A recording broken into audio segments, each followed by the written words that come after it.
pledge allegiance to the flag of the United States of America and to the republic for which it stands, one nation, under God, indivisible, for liberty and justice for all.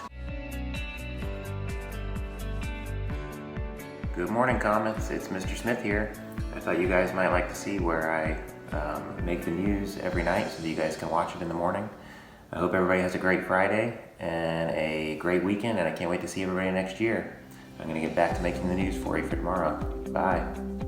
Good morning, Comets. I'm going to read a book today called My Baby Blue Jays by John Barrett. I chose this book because I have a lot of birds outside building nests around my house. So I'm sure everyone's been outside a lot and the weather's so nice. Maybe you've seen a few birds or a bird nest around your house.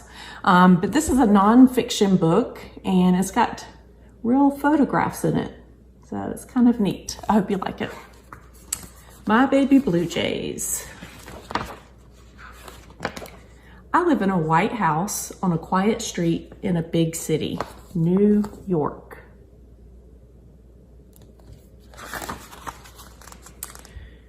There's a small iron balcony just outside the windows of my office, which is on the 3rd floor. One day, a blue jay landed on the railing of the balcony. It surprised me because I don't often see birds so close up. The blue jay inspected the balcony very carefully.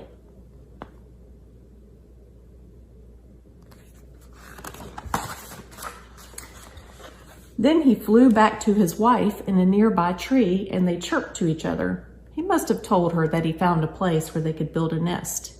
Do you know why I think so? Because he began making a nest right away. First, he picked up a strip of white plastic that he found on the street and brought it up to the balcony.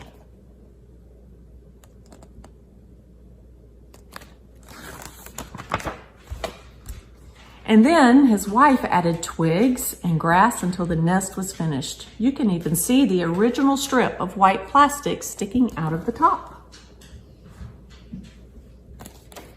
Very soon, Mama Blue Jay laid an egg in it. In fact, she laid 3 eggs. Then she stood guard over the eggs to protect them from cats or squirrels who might come along and steal them. I kept a lookout too.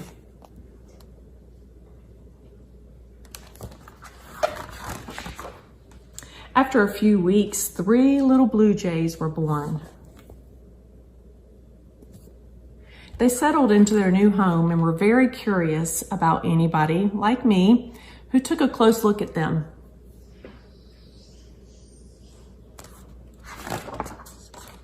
They did a lot of chirping and cheeping. Papa Blue Jay came back to the nest to see what all the fuss was about. Aha, he knew the little ones were hungry. So he fed them by putting food in their mouths right from his own mouth. That's just how birds do it. And what do you think he gave them to eat? Bugs and worms.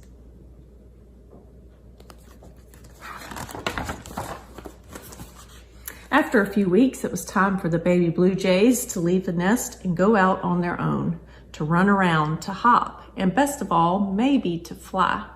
At last, one of the little birds hopped out of the nest. When the other 2 saw him standing out there on the balcony, they cheered him on. They too were eager to hop out of the nest.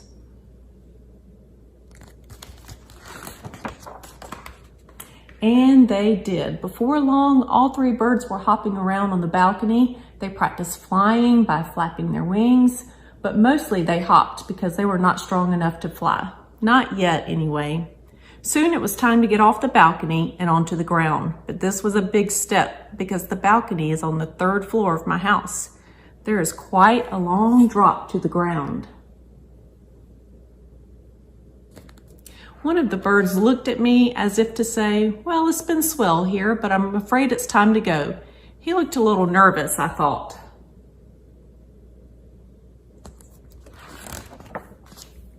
But he gathered up his courage and squeezed between 2 of the bars and out into the air. As he fell, he fluttered his wings frantically.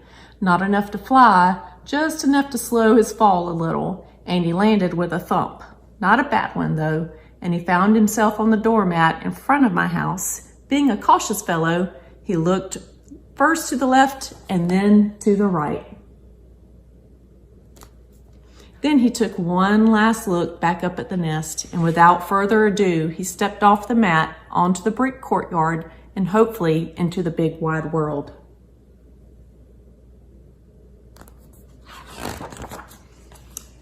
But first, he would have to make his way up a few steps to get to the street. He still really couldn't fly, and his hopping wasn't going to raise him up high enough to get up the steps. What should he do? He thought about it for a while. And then he did two things at once. He hopped and he fluttered his wings. And it worked. That was one step done, almost to the gate.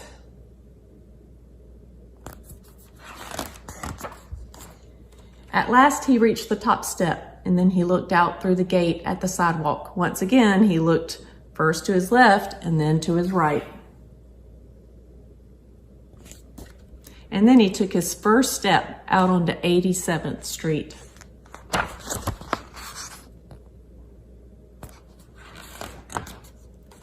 Now his biggest worry was getting stepped on by people who didn't see him, so very quickly he hopped and fluttered across the sidewalk to the curb. It was much safer there. Okay, now that he was at the curb where the parked cars were, he thought he'd take a little walk with rest stops in between. Finally, he saw a nice spot for a pleasant rest.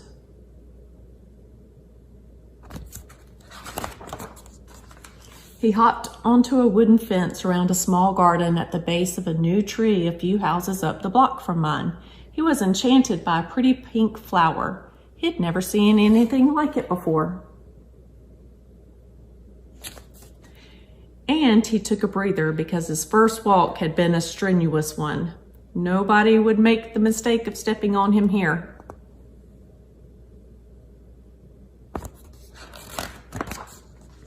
I thought I saw a little smile of satisfaction on his face. Do you? Later that day, he came back to my moss garden to say goodbye. I told him I would miss him, but I would always remember him and his brothers or his sisters, because to tell you the truth, I couldn't tell which birds were girls and which were boys. But I did know that the big bird who laid the eggs had to be the mama.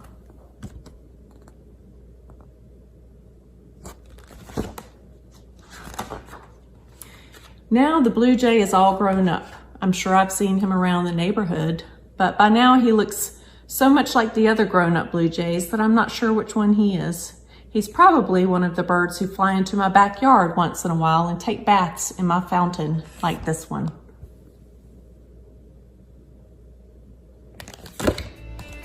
The end.